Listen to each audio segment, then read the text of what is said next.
رسولہ الکریم اما بعد۔ پیارے پیارے بچوں، ننھے منھے پھولو، اللہ تعالیٰ آپ سب کو ہمیشہ خوش رکھیں اور فلسطین کے مسلمانوں کو اللہ تعالیٰ آزادی، کامیابی اور عافیت عطا فرمائیں۔ الاحسان اکیڈمی والے چچا کی طرف سے السلام علیکم ورحمۃ اللہ وبرکاتہ۔ آج ہماری کہانی کا عنوان ہے زبیر کے مولا۔ پیارے بچوں، نبی پاک صلی اللہ علیہ وسلم کے ایک صحابی تھے جن کا نام تھا حضرت زبیر، اور وہ نبی پاک صلی اللہ علیہ وسلم کی پھپھو کے بیٹے بھی تھے، پھپھو زاد بھائی تھے، اور بڑے بہادر صحابی تھے، بہت ہی بہادر صحابی تھے۔ وہ جب ان کی وفات کا وقت قریب آیا تو ان کے بیٹے تھے حضرت عبداللہ بن زبیر، تو انہوں نے اپنے بیٹے سے کہا کہ بیٹا، جب آپ کسی معاملے میں پھنس جائیں، پریشان ہو جائیں، تو پھر آپ نے میرے مولا سے مدد مانگنی ہے۔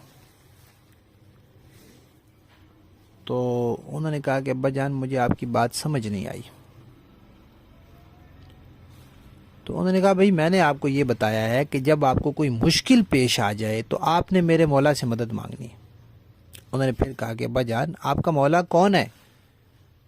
تو حضرت زبیر نے کہا بھئی، ہمارے مولا جو ہیں وہ اللہ ہے، اللہ تعالیٰ ہے۔ انہوں نے کہا جی ٹھیک ہے۔ پھر حضرت زبیر جو ہیں وہ شہید ہو گئے۔ اب جب وہ شہید ہوئے تو ان کے پاس کوئی پیسے نہیں تھے۔ اس وقت روپے تو نہیں ہوتے تھے، نہ اس وقت ریال ہوتے تھے، نہ ڈالر ہوتے تھے۔ اس وقت درہم اور دینار ہوتے تھے۔ چاندی کا سکہ ہوتا تھا، اس کو درہم کہتے تھے، سونے کا سکہ ہوتا تھا، اس کو دینار کہتے تھے۔ تو جب وہ فوت ہوئے تو ان کے پاس نہ کوئی درہم تھے، نہ دینار تھے۔ ہاں، کچھ زمینیں تھیں ان کی جو وہ کافروں سے ملتی تھی غنیمت میں، تو پھر وہ مسلمانوں میں تقسیم ہوتی تھی۔ تو حضرت زبیر تو بڑے بہادر تھے، ہر لڑائی میں شریک ہوتے تھے، تو ان کو بھی کچھ مال غنیمت میں زمینیں ملی تھیں، اور کچھ مکانات تھے، کیونکہ ان کی 4 بیویاں تھیں، اور قرضہ ان کے اوپر بہت زیادہ تھا۔ 20 لاکھ درہم قرضہ تھا، 20 لاکھ۔ اب ان کے بیٹے نے سوچا کہ ابا جان، پیسے تو چھوڑ کے کوئی نہیں گئے، اور قرضہ اتنا زیادہ ہے، تو یہ کیا، اس کا میں کیا کروں گا؟ پھر ان کو یاد آیا کہ ابا جان نے کہا تھا کہ جب کوئی مشکل پیش ہو تو میرے مولا سے مدد مانگنا۔ تو انہوں نے پھر دعا کی کہ اللہ تعالیٰ سے وہ دعا کرتے تھے، تو وہ اس طرح دعا کرتے تھے کہ اے زبیر کے مولا، یہ ہماری مشکل ہے، آپ اس کو آسان کر دیں۔ تو پھر اللہ تعالیٰ وہ مشکل آسان کر دیتے تھے۔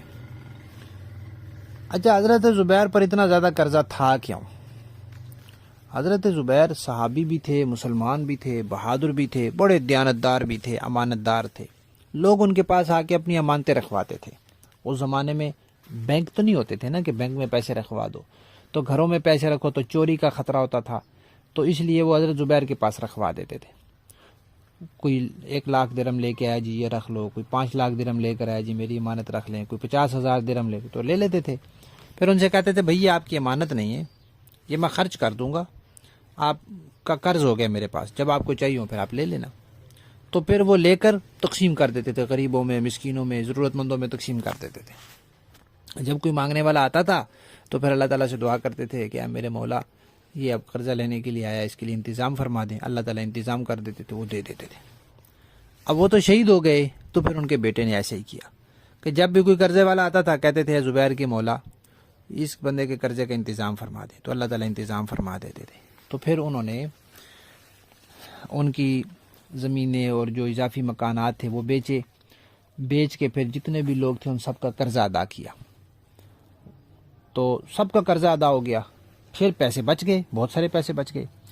پھر انہوں نے وہ پیسے تقسیم کیے ان کی بیویوں میں، ان کے بچوں میں، جیسے وراثت تقسیم ہوتی ہے، جیسے اللہ تعالیٰ کا حکم ہے۔ تو کہتے ہیں کہ ان کی 4 بیویاں تھیں، ہر بیوی کو 12 لاکھ درہم ملے۔ 12 چوک 48، تو 48 لاکھ درہم تو ان کی بیویوں کو مل گئے۔ 20 لاکھ درہم قرضہ بھی ادا ہوا، جو بچوں کو ملے وہ علیحدہ۔ تو اتنے پیسے بچ گئے۔ یہ کیسے ہوا؟ یہ اللہ تعالیٰ کے کرنے سے ہوا۔